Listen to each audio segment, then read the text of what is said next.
Assalamualaikum warahmatullahi wabarakatuh. Bismillahirrahmanirrahim. Innal hamdalillah nahmaduhu wa nasta'inuhu wa nastahdihi wa nastaghfiruh wa na'udzu billahi min shururi anfusina wa min sayyiati a'malina. من يهده الله فلا مضل له ومن يضلله فلا هادي له أشهد أن لا إله إلا الله وحده لا شريك له وأشهد أن سيدنا محمدا عبده ورسوله اللهم صل وسلم وبارك على حبيبنا وسيدنا محمد وعلى آله وأصحابه وعلى من سار على نهجه إلى يوم الدين أما بعد. Yang saya hormati seluruh jawatan kuasa pengurusan masjid, ashabul fadilah, para imam, para muazzin, hadirin dan hadirat sidang jemaah, para pencinta ilmu yang dirahmati Allah sekalian. Pertama sekali saya mengambil kesempatan ini nak mengucapkan selamat Hari Raya Haji Aidul Adha kepada semua jemaah di sini. Taqabbalallahu minna wa minkum salihal a'mal. Allahumma amin. Dan yang keduanya, saya nak mengucapkan setinggi-tinggi tahniah kepada jawatan kuasa pengurusan masjid yang baharu atas amanah yang telah diberikan kepada hadirin dan hadirat. Dan saya nak mengingatkan kepada kita semua ini, tidak kiralah sama ada kita terlibat sebagai jawatan kuasa atau jemaah biasa, akan firman Allah Subhanahu wa taala yang menyebut, a'udzubillahi minasyaitonir rajim, innama ya'muru masajidallahi man amana billahi wal yaumil akhir. Hanya saja yang memakmurkan masjid-masjid Allah ini adalah mereka yang beriman kepada Allah dan beriman kepada hari akhirat. Jadi kita ini sebagai jemaah biasa atau jawatan kuasa pengurusan, maka kita ini hendaklah beriman kepada Allah Subhanahu wa taala dan kepada hari akhirat, hadirin dan hadirat. Dan pada pagi ini kita akan memasuki perbahasan hadis yang baharu, meneruskan majlis pengajian bulanan kita menggunakan kitab Hadis 40 karangan Al-Imam An-Nawawi rahimahullah. Dan pada pagi ini kita akan memasuki perbahasan Al-Haditsus Salith wal Ishrun, hadis yang ke-23, hadirin dan hadirat. Hadis 40 ini jumlah hadisnya ada 42. Dan pagi ini kita nak memasuki perbahasan hadis yang ke-23. Jadi ini bermakna kurang separuh sahaja lagi, seolah 19 hadis sahaja lagi untuk kita menamatkan majlis pengajian hadis 40 ini. Dan hadis yang ke-23 ini saya bacakan teksnya, hadirin dan hadirat yang saya muliakan.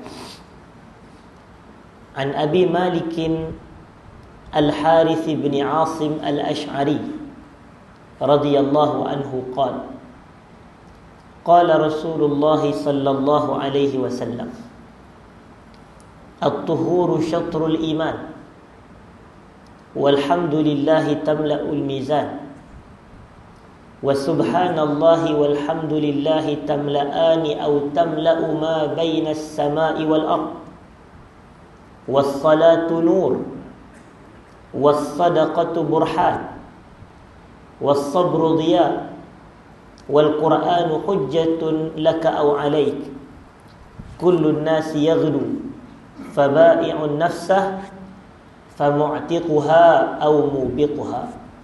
Rawahu Muslim. Terjemahannya, hadirin dan hadirat yang saya hormati, daripada Abu Malik Al-Harith bin Asim Al-Ash'ari radhiyallahu anhu, beliau berkata, kaedah Al-Imam Nawawi dalam menulis kitab hadis 40 ini, bahkan kalau tuan-tuan tengok dalam kitab hadis beliau yang lain, contohnya Riyadhus Salihin, kita biasa dengar Riyadhus Salihin min kalami Sayyidil Mursalin.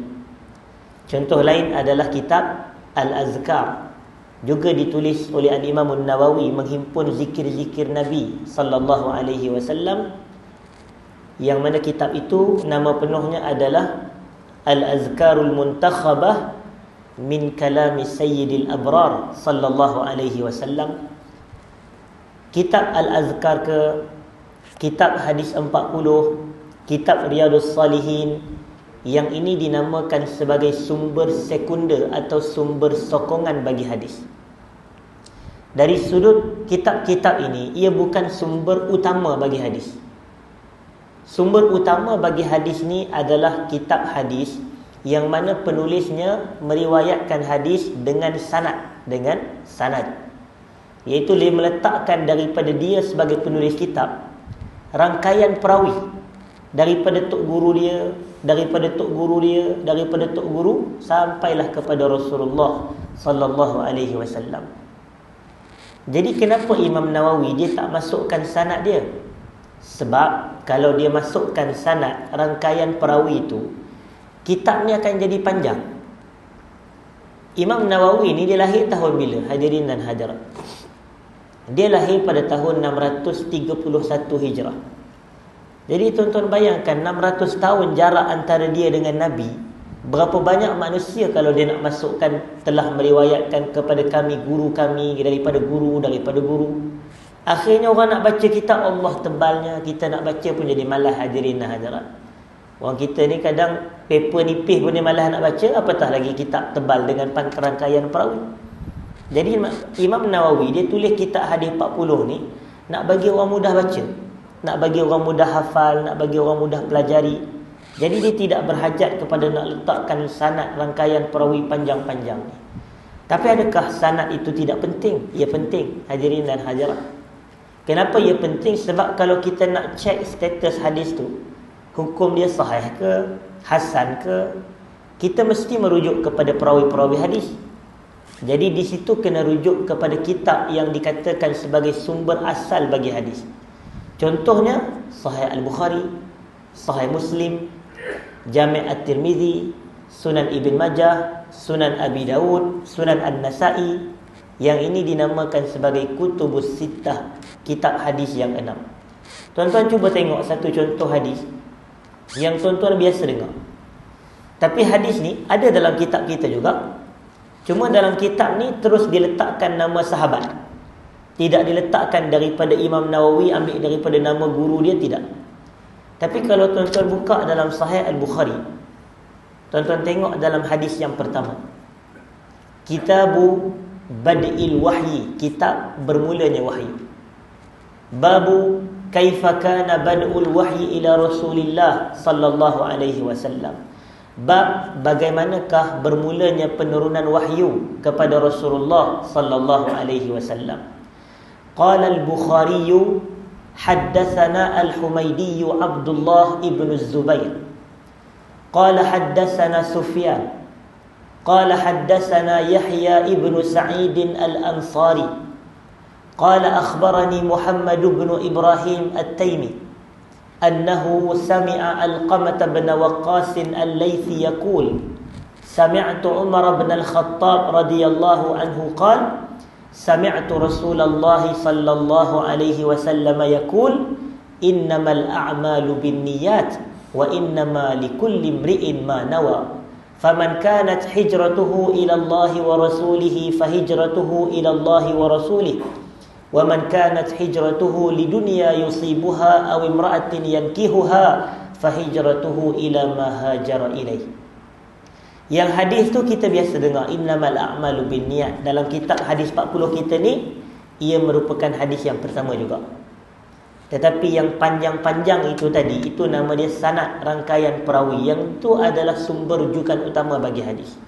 Yang tu penting sebab kita nak cek guru Imam Bukhari ni siapa dia. Al-Humaydi tu siapa dia? Abdullah ibn Zubair Abu Bakar Al-Humaydi. Sufyan tu siapa dia?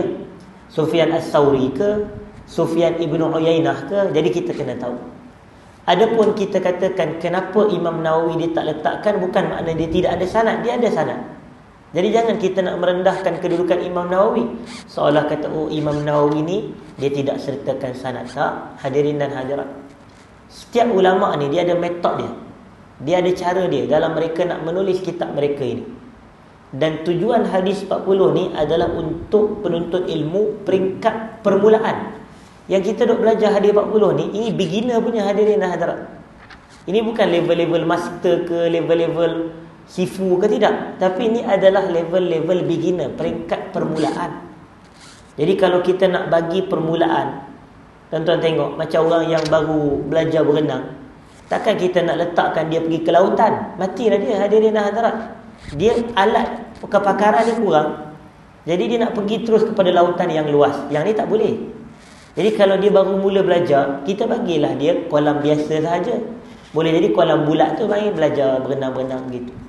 Kemudian kita bagi kecil punya kolam, barulah dia boleh pergi kepada lautan yang luas, supaya dia boleh mudah menerima ilmu. Jadi sebab itu Imam Nawawi dia nak bagi mudah, kita tengok dia terus pergi kepada perawi dari kalangan sahabat Nabi. Dia kata daripada Abu Malik Al-Haris bin Asim Al-Ash'ari. Dan beliau ni adalah sahabat Nabi sallallahu alaihi wasallam. Dan beliau meriwayatkan daripada Rasulullah sallallahu alaihi wasallam, baginda menyatakan at-tuhuru syatrul iman. Bersuci itu merupakan separuh daripada keimanan. Bersuci merupakan separuh daripada keimanan. Walhamdulillahi tamla'ul mizan.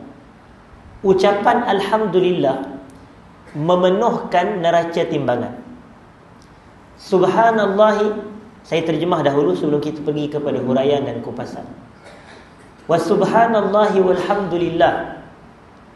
Ucapan subhanallah dan alhamdulillah, tamla'ani, kedua-duanya memenuhi, au tamla'u, ataupun memenuhi, ma bainas sama'i wal ard, iaitu memenuhi apa yang terdapat di antara langit dan juga bumi. Apa dia? Ucapan subhanallah, alhamdulillah. Kemudian Nabi sallallahu alaihi wasallam menyambung, was-salatu nur, salat itu cahaya. Allahu akbar.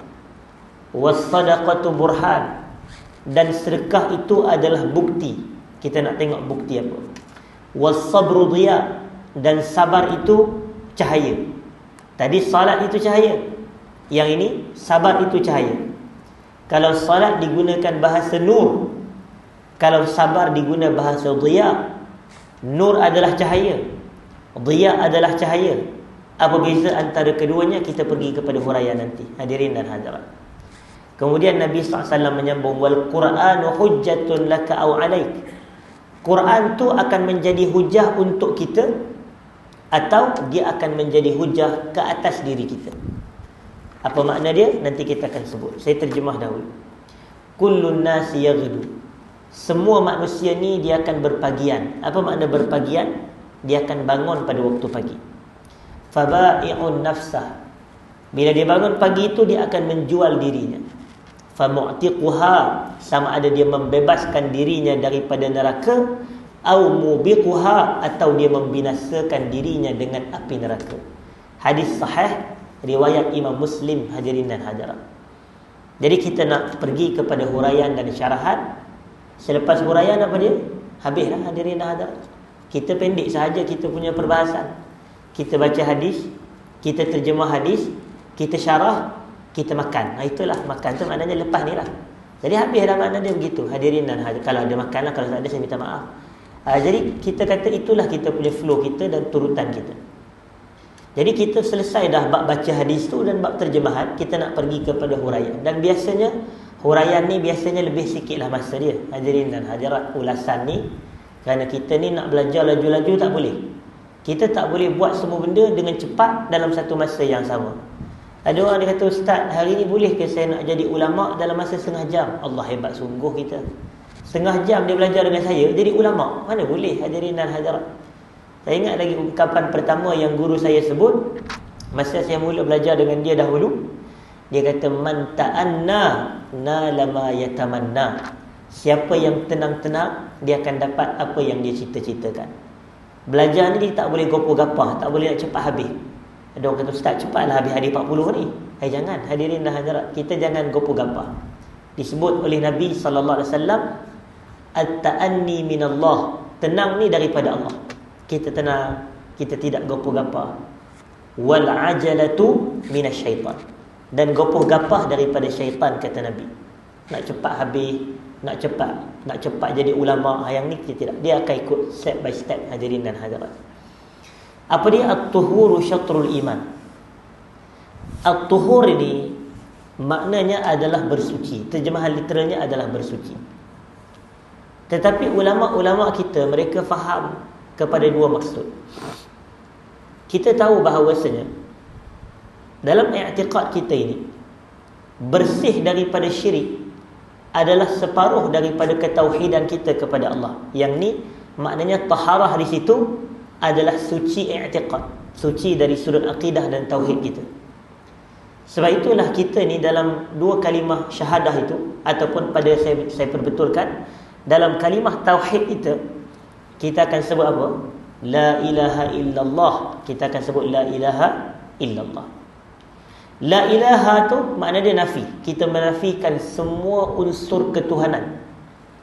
Dan illallah, kita mengecualikan, kita mengisbatkan Allah semata-mata Tuhan kita. Jadi maknanya la ilaha tu separuh. Jadi at-tuhuru syatrul iman, bersuci dan bersih atau suci daripada segala najis-najis kotoran syirik yang lain adalah syarat kepada kesempurnaan tauhid kita kepada Allah Subhanahu wa taala. Jadi la ilaha illallah, kita ada nafi, kita ada isbat. Siapa yang belajar tauhid, dia akan tahu ada nafi dan isbat.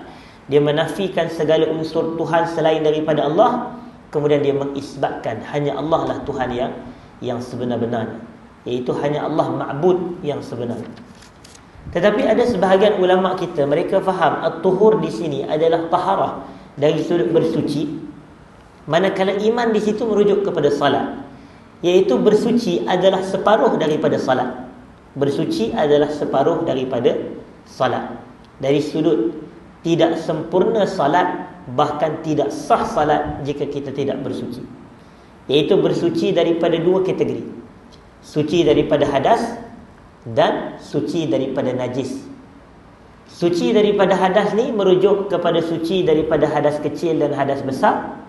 Suci daripada najis pula, suci daripada najis pada tiga tempat, iaitu pada pakaian kita, pada anggota badan kita, dan pada tempat salat kita. Jadi maknanya tuhur syatrul iman, bersuci adalah separuh daripada keimanan kita. Jadi itu terjemahan. Jadi kedua-dua tafsiran dan kedua-dua terjemahan tersebut adalah terjemahan yang tepat. Maknanya kalau kita nak keimanan kita keimanan yang terbaik, bersihkan akidah. Kalau kita nakkan ibadah kita ibadah yang diterima, bersihkan dahulu ya daripada najis dan bersihkan daripada hadas, hadirin dan hadirat. Kemudian Nabi sallallahu alaihi wasallam nak memberikan kepentingan atau nak mengajar kepada kita kelebihan dan kepentingan zikir. Kelebihan dan kepentingan zikir. Nabi kata walhamdulillah tamla'ul mizan. Ucapan alhamdulillah akan menyebabkan kita punya mizan ni neraca timbang amal, hadirin dan hadirat. Kita ni antara keimanan kita pada hari akhirat. Kita beriman dekat akhirat nanti ada sesuatu yang namanya al-mizan. Nama dia apa? Al-mizan. Al-mizan ni apa dia? Neraca timbang amal kita ni. Amalan kita, amalan baik ke, amalan tidak baik ke, akan ditimbang. Dan di situ kalau amalan tu yang baik tu akan memberatkan mizan tu, maka itu petanda kebaikan untuk kita. Tapi kalau nampak yang berat tu ke arah yang tidak baik, na'udzubillah min zalik, wa nas'alullah al-afwa wal afiyah. Fa amma man thaqulat mawazinuhu fahuwa fi 'aishatir radiyah. Wa amma man khaffat mawazinuhu fa ummuhu hawiyah.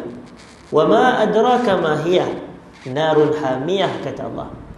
Adapun mereka yang berat timbangan amalannya, maka dia berada dalam kehidupan yang dia sendiri redai, iaitu syurga Allah. Tetapi kalaulah amalan kebaikannya ringan, berat neraca amalan kebaikannya ringan, fa ummuhu hawiyah, tempat kembalinya adalah hawiyah. Allah tanya, apa itu hawiyah? Allah jawab, api neraka yang membakar. Hadirin dan hadirat, jadi kalau amalan kebaikan kita ringan, maknanya apa yang berat? Maknanya yang berat adalah amalan buruk. Na'udzubillahi min zalik. Jadi siapa yang amalan buruknya yang berat, fa ummuhu hawiyah, tempat kembali dia adalah hawiyah. Jadi mawazin adalah jamak kepada al-mizan, adalah kata banyak kepada al-mizan. Dan di akhirat nanti akan ada al-mizan yang menimbang amal kita. Jadi kita nak kena cari amalan semasa dunia kita ni, amalan apa yang boleh memberatkan timbangan amal kita. Jadi antara amalan yang boleh memberatkan timbangan amalan kita sehingga mizan kita nanti akan penuh sepenuhnya adalah ucapan alhamdulillah. Jadi tuan-tuan perbanyakkan alhamdulillah, alhamdulillah, alhamdulillah, alhamdulillah. Gitu. Hadirin dan hadirat, kena perbanyakkan sebutan alhamdulillah. Hakikatnya alhamdulillah ni adalah manifestasi syukur. Manifestasi syukur. Kita ni kalau kita nak hitung nikmat Allah kepada kita kan tidak terkira. Hadirin dan hadirat, banyak sangat. Allah kata wa in ta'uddu ni'matallahi la tuhsuha. Sekiranya kamu nak menghitung nikmat Allah, kamu tidak akan mampu nak menghitungnya. Jadi apabila nikmat Allah tu terlalu banyak, dan nikmat wajib apa? Wajib disyukuri. Dan cara kita nak mensyukuri nikmat adalah kita mengucapkan alhamdulillah.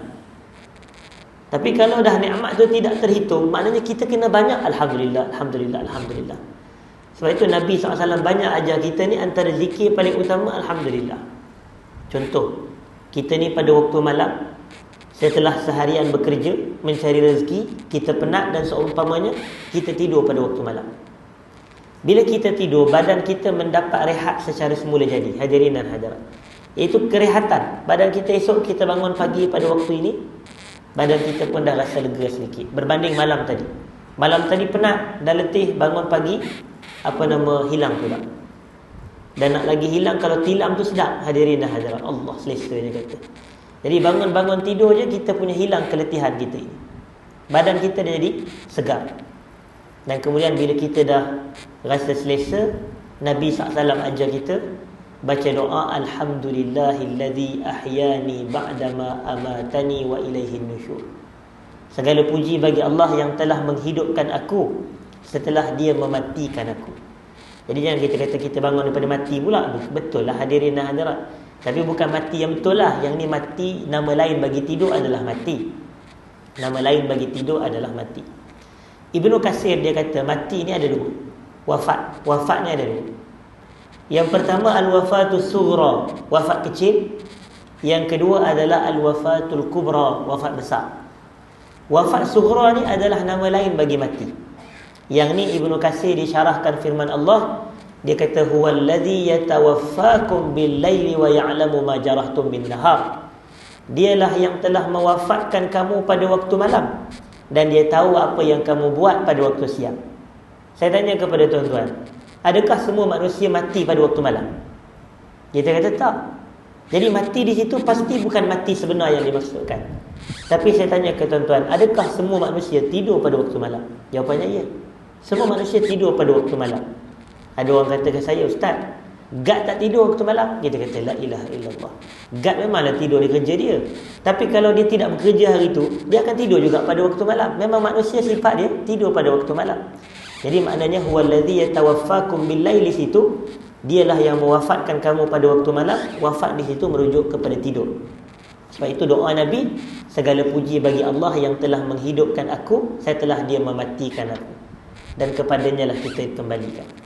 Kalau kita lapar, kalau kita rasa dahaga, tiba-tiba Allah rezekikan kita makan dan minum, hilang lapar, hilang dahaga, maka Nabi ajar kita alhamdulillah allazi at'amana wa saqana wa ja'alana minal muslimin. Jadi maknanya ucap syukur daripada kenyang, daripada lapar kepada kenyang, daripada dahaga kepada hilang dahaga, daripada mengantuk, daripada letih, daripada penat kepada segar dan bugar. Maka kita ini semuanya adalah nikmat. Nikmat wajib disyukuri. Perbanyakkan alhamdulillah atas segala nikmat. Hadirin dan hadirat. Dan kita ni setiap hari kita akan pakai baju, betul atau tidak? Kita akan pakai baju. Jadi bila kita pakai baju, Nabi ajar kita satu zikir. Nabi kata zikir nak pakai baju ni, alhamdulillah allazi kasani haza wa razaqanihi min ghairi haulin minni wala quwwah. Segala puji bagi Allah yang telah memakaikan kepadaku pakaian ini, dan dia merezekikan kepadaku pakaian ini tanpa sebarang daya dan kekuatan daripadaku. Jadi tengok, nak pakai baju pun alhamdulillah. Rupanya berpakaian tu adalah suatu nikmat. Berpakaian tu adalah suatu nikmat. Yang ramai orang tidak nampak nikmat ini, hadirin dan hadirat. Atas faktor itu kita kata perbanyakkan alhamdulillah, fadilat dia besar. Kerana kalau kita perbanyak sebutan alhamdulillah, ia akan memenuhkan kita punya timbangan amal kita pada hari akhirat, hadirin dan hadirat. Dan kemudian ada satu lagi ucapan yang lagi besar fadilatnya, kalau kita gabungkan alhamdulillah tu dengan subhanallah. Contohnya kita akan kata subhanallah walhamdulillah, subhanallah walhamdulillah, subhanallah walhamdulillah. Jadi kita katakan ucapan subhanallah dan alhamdulillah, kedua-dua ucapan ni akan memenuhkan antara langit dan bumi. Tuan-tuan tengok, antara langit dan bumi ni kan luas. Maknanya jarak antara langit dan juga bumi ni luas. Maknanya menegak dan melintang.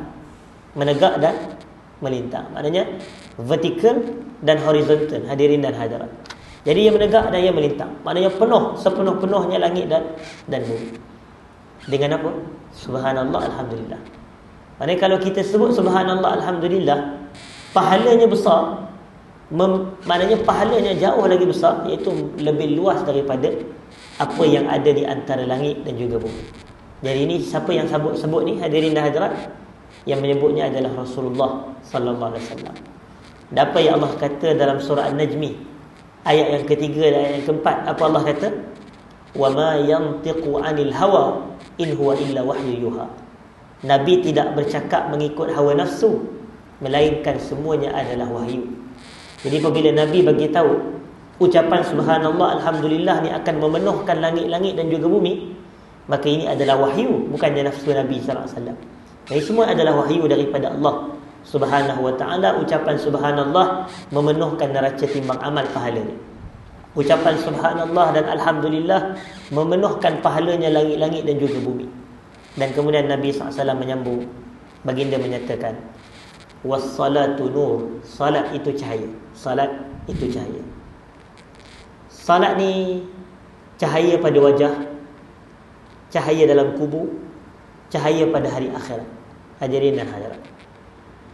Dia akan memberikan kesan cahaya pada wajah seseorang. Orang yang melazimkan dirinya dengan ibadah salat, dia menjaga salat. Kalau kita katakan kulit dia mungkin tidak cerah, tapi wajahnya bercahaya, hadirin dan hadirat. Maknanya kita dapat lihat kesan-kesannya pada cahaya, pada wajah seseorang. Iaitu orang yang melazimi salat, yang menjaga salat, hadirin dan hadirat. Kita akan tengok ada bezanya wajah orang yang salat dengan wajah orang yang tidak salat. Kadang kalau kita tengok orang yang tidak salat ni, seolah tidak ada seri pada wajah dia, hadirin dan hadirat. Walaupun kulit dia putih. Tetapi kadang bila kita tengok orang yang sentiasa jaga salat, maknanya disebutkan ada cahaya pada wajahnya. Dan ia juga merupakan cahaya di dalam kubur, hadirin dan hadirat. Salat ni adalah cahaya di dalam kubur. Demikian selain daripada salat adalah cahaya di dalam kubur, salat adalah cahaya di akhirat. Salat ni adalah cahaya di akhirat. Ada sebuah hadis daripada Nabi sallallahu alaihi wasallam, baginda menyatakan, basyiril masya'ina fi dhulam bin nuri tam yaumal qiyamah. Basyiril masya'ina fi dhulami ila al masajid. Saya perbetulkan, bi anna lahun nur at-tam yaumal qiyamah. Berilah khabar gembira kepada mereka yang berjalan kaki dalam kegelapan malam menuju ke masjid, bahawasanya untuk mereka cahaya yang sempurna yang terang benderang pada hari kiamat. Dia berjalan kaki nak pergi mana? Nak pergi salat di masjid, hadirin dan hadirat. Jadi perbuatan dia itu akan diberikan cahaya yang terang benderang pada hari kiamat. Jadi maknanya jalan dia cerah, dalam kubur dia dicerahkan. Wajahnya semasa hayatnya cerah. Dengan cara apa? Salat, hadirin dan hadirat. Salat, hadis salat. Dan di situ disebutkan kegelapan malam, salat di dalam kegelapan malam.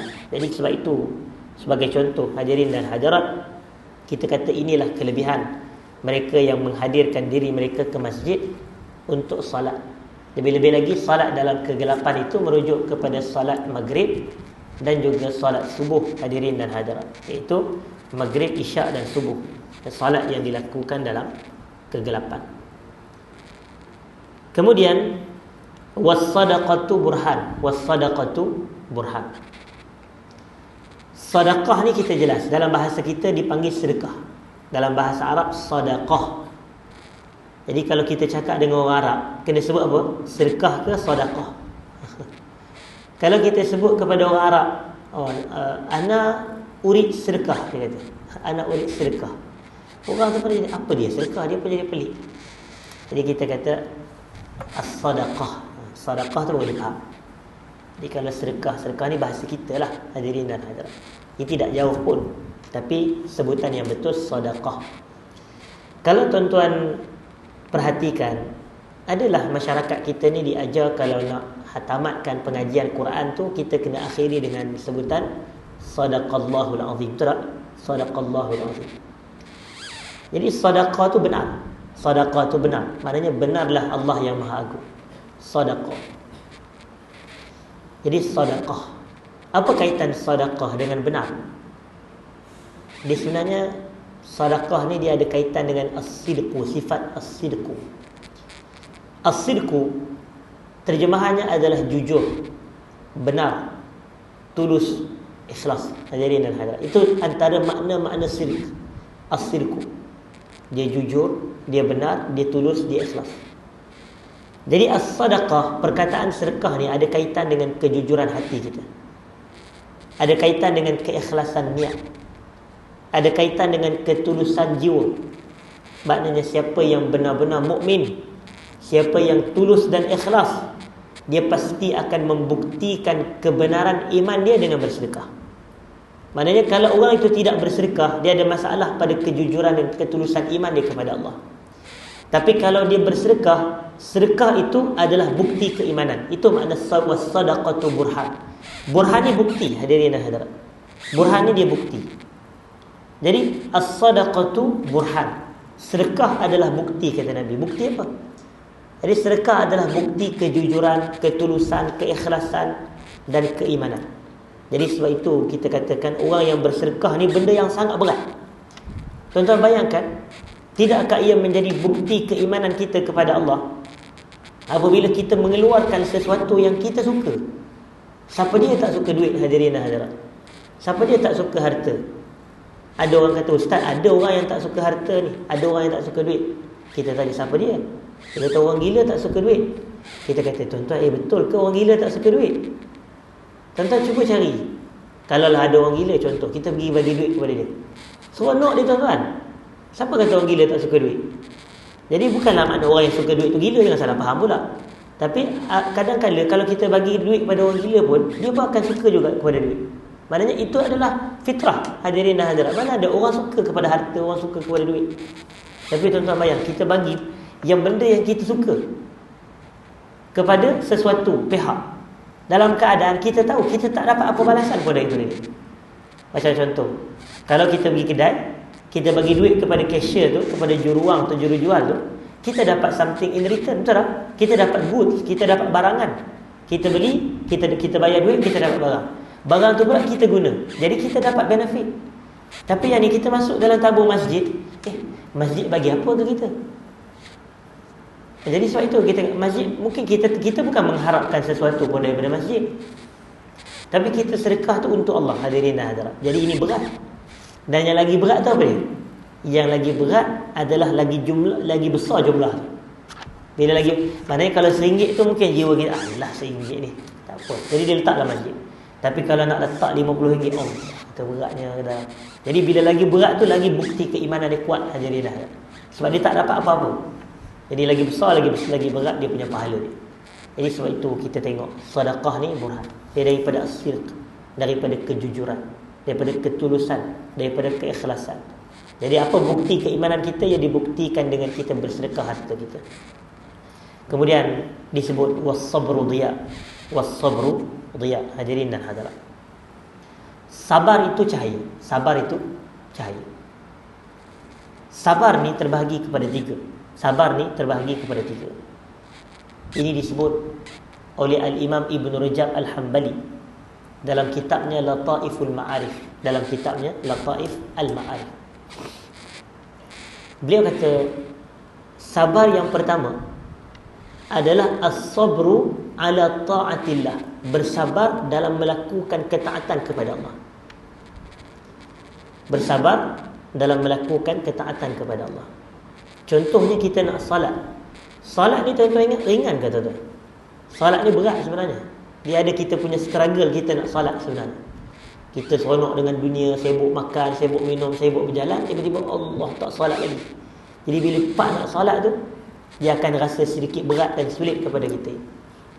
Sebab itu disebutkan dalam surah Taha, Allah kata wa'mur ahlaka bis salati, sambungannya wastabir 'alaiha la nas'aluka rizqa nahnu narzukuk wal 'aqibatu littaqwa. Apa makna dia? Perintahkan ahli keluarga kamu untuk salat wahai Muhammad, wastabir 'alaiha, dan bersabarlah ke atas salat. Maknanya dalam pelaksanaan salat tu kena sabar. La nas'aluka rizqa, kami tak minta rezeki daripada kamu, kamilah yang bagi rezeki kepada kamu, Allah kata. Dan penyudah yang baik hanyalah untuk orang yang bertakwa. Penyudah yang baik untuk orang yang bertakwa. Ibnu Katsir rahimahullah, beliau kata idza aqamtas salata ataka rizqu min haitsu la tahtasib. Ayat ini menunjukkan kalau kamu mendirikan salat, rezeki akan datang kepada kamu daripada jalan yang kamu tak sangka-sangka. Jadi kalau orang duk tanya kita, ustaz, macam mana cara nak dapat rezeki? Jawapan dia apa? Salat. Dirikan salat, rezeki akan datang. Sebab Allah kata wa'mur ahlaka bis salati wasbir 'alaiha. Tiba-tiba Allah kata la nas'aluka rizqa, kami tak minta rezeki daripada kamu, kamilah yang bagi rezeki kepada kamu. Jadi rezeki akan datang sesudah salat. Sebab itulah disebut hayya 'alas salah dahulu, baru disebut hayya 'alal falah. Maknanya mari salat baru dapat kejayaan. Termasuk kejayaan adalah rezeki. Nak kejayaan, nak rezeki, nak kemenangan, nak kebaikan, nak kesihatan, salat dahulu. Hadirin dan hadirat, hayya 'alas salah, kemudian barulah hayya 'alal falah. Begitu. Jadi was-sabru dia, sabar dalam melakukan ketaatan. Yang kedua adalah kata Ibn Rajab Al-Hambali rahmatullah alaih, was-sabru 'anil ma'siyah, sabar dalam meninggalkan maksiat. Allah, nak meninggalkan maksiat pun bukannya mudah, hadirin dan hadirat. Tak percaya, tanyalah kepada orang nak berhenti merokok. Mudah ke, hadirin dan hadirat? Oh, susahnya kata. Sabar dalam nak meninggalkan maksiat. Dia bukannya benda yang berat. Saya minta maaf, dia bukan benda yang mudah. Kalau benda yang mudah, kita kata semua orang akan mudah meninggalkan maksiat. Maknanya kalau nak meninggalkan maksiat tu mudah, tak ada orang saya rasa yang buat maksiat. Sebab mudah dia nak tinggalkan. Tapi ia sulit, ia susah. Jadi ia berhajat kepada apa? Kena sabar. Maknanya kena sabar.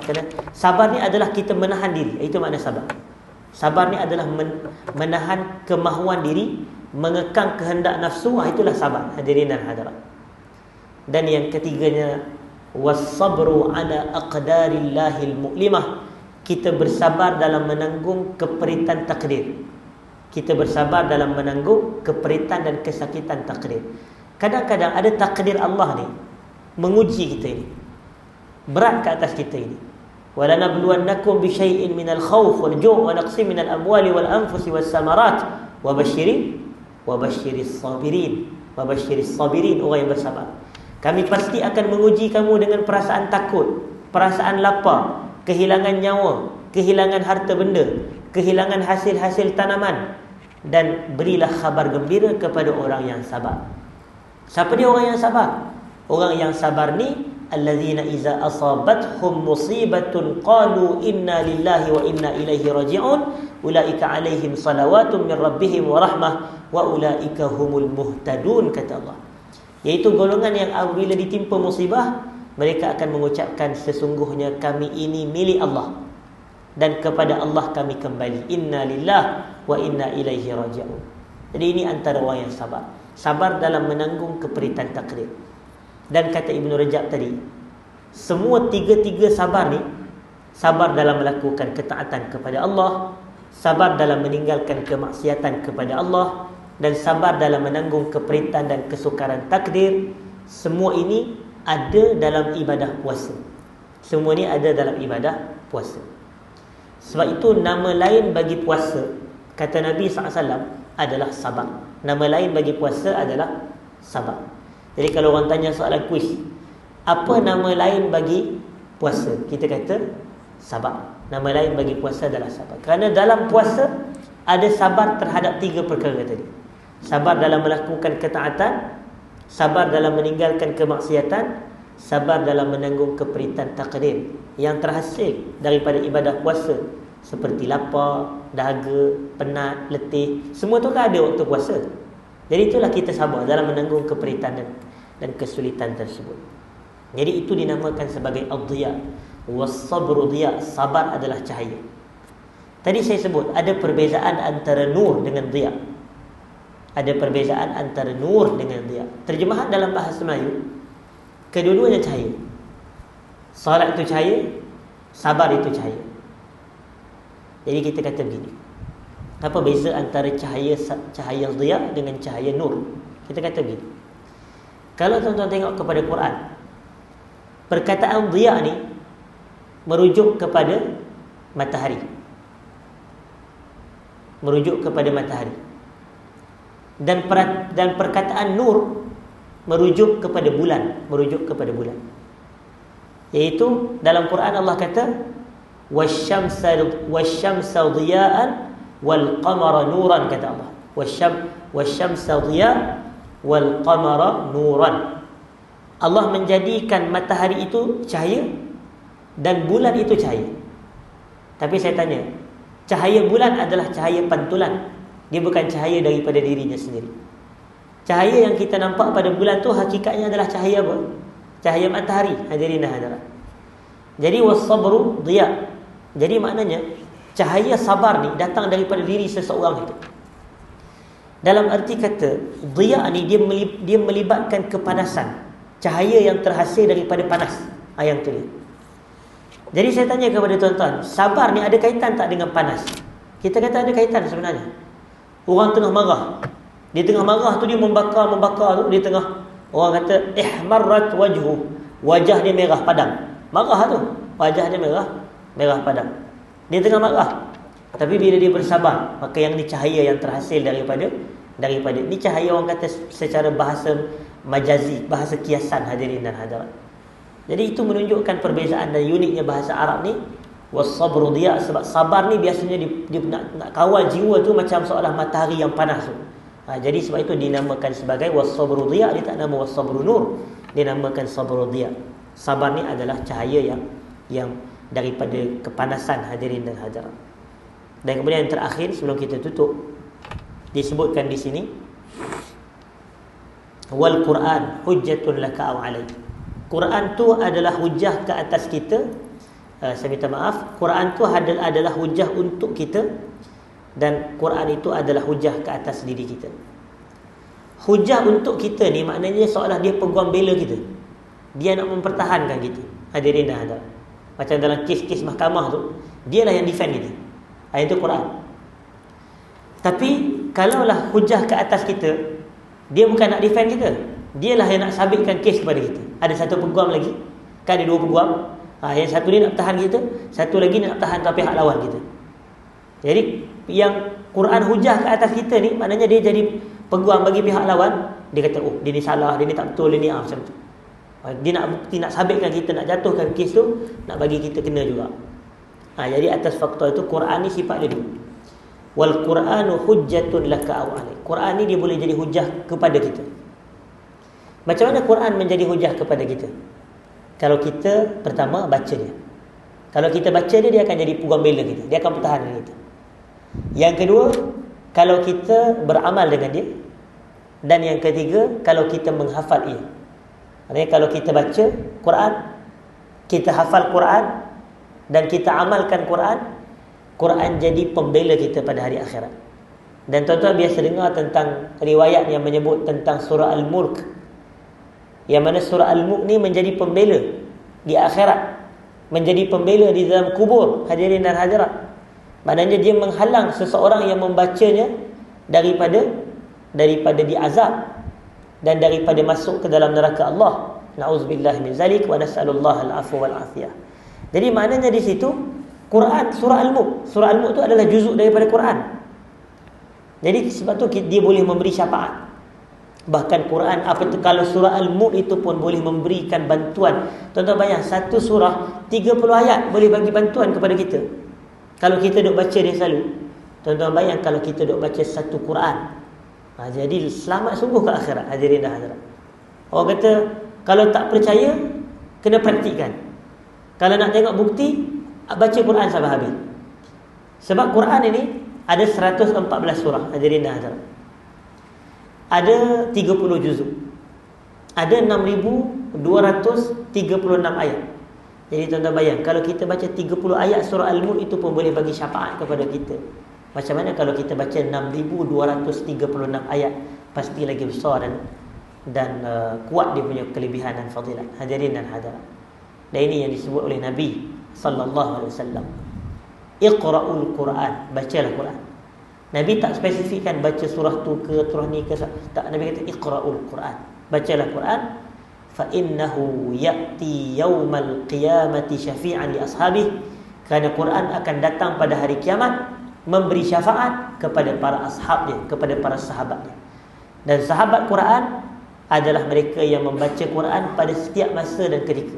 Yang tu baru betul sahabat. Sahabat Quran ni bukan yang mencari Quran bila motor hilang je. Kan ada orang mencari Quran bila motor hilang saja. Yang tu bukan sahabat Quran, hadirin dan hadirat. Atau hanya mencari Quran bila dia tengah susah, atau bila dia nak dapat kerja, bila dia nak interview kerja, barulah nak cari Quran. Itu bukan sahabat Quran. Sahabat Quran ni yang membaca Quran setiap masa dan ketika, hadirin dan hadirat. Dia baca, dia hafal dan dia amalkan. Yang ni sahabat Quran. Maka orang-orang seperti ini Quran akan defend dia pada hari akhirat. Quran akan bagi syafaat. Tetapi kalaulah semasa hayat dia tak baca pun Quran, kalau dia baca tapi dia tak amal pun Quran, Quran akan menjadi, orang kata, menjadi hujah ke atas diri dia. Maknanya dia akan masuk neraka. Kalau dia kata dia masuk, kenapa awak kena azab? Dia kata saya tak tahu pun. Nanti Allah akan kata, maknanya akan dikatakan kepada dia, betul ke kamu tak tahu? Sedangkan dahulu aku dah bagi Quran, contohnya. Maknanya kamu dah baca Quran tapi kamu tak amalkan. Maknanya tidak ada alasan untuk kita tidak tahu. Kalau orang yang jahil, dia akan diberikan uzuran. Tapi yang ni dia dah baca Quran, dia dah baca dan dia dah hafal, tapi dia tak amalkan. Yang ni akan diberi hujah ke atas diri dia pada hari akhirat. Na'udzubillah min zalik. Wa nas'alullah al-'afwa wal 'afiyah. Allahumma amin, hadirin dan hadirat. Kullun nasi yaghdu. Semua manusia akan bangun pagi. Semua manusia akan bangun pagi. Maknanya tak kira lah kita ni muda ke, tua ke, orang kata lelaki ke, perempuan ke, orang kaya ke, orang miskin ke, orang senang ke, orang susah, orang sihat ke, orang sakit, semua akan bangun pada waktu pagi. Dan sifat dia adalah faba'i'un nafsah. Dia akan menjual diri dia. Dia akan menjual diri dia. Kita ni hadirin dan hadirat, disifatkan amalan kita ni di atas muka dunia ni sebagai suatu proses jual beli, sebagai suatu proses jual beli. Tuan-tuan tengok dalam surah As-Saff, dalam surah As-Saff. Saya pun tak ingat ayat ke berapa, mungkin ayat yang ke-10, hadirin dan hadirat. Kalau saya salah boleh betulkan. Ya ayyuhallazina amanu hal adullukum ala tijaratin tunjikum min azabin alim. Tunjikum min azabin alim. Wahai orang yang beriman, nakkah kamu aku tunjukkan kepada kamu suatu perniagaan? Allah kata apa? Perniagaan. Tunjikum min azabin alim, yang akan menyelamatkan kamu daripada azab yang pedih, alim, pedih. Apa dia? Tu'minuna billahi wa rasulihi wa tujahiduna fi sabilillahi bi amwalikum wa anfusikum. Kamu beriman kepada Allah dan Rasulnya, dan kamu berjihad dengan harta dan jiwa kamu. Yang itulah perniagaan yang akan menyelamatkan kamu daripada azab yang pedih. Rupanya perniagaan, saya kata, perniagaan ni apa ada dalam perniagaan? Kebiasaan perniagaan kita ini ada jual dan beli.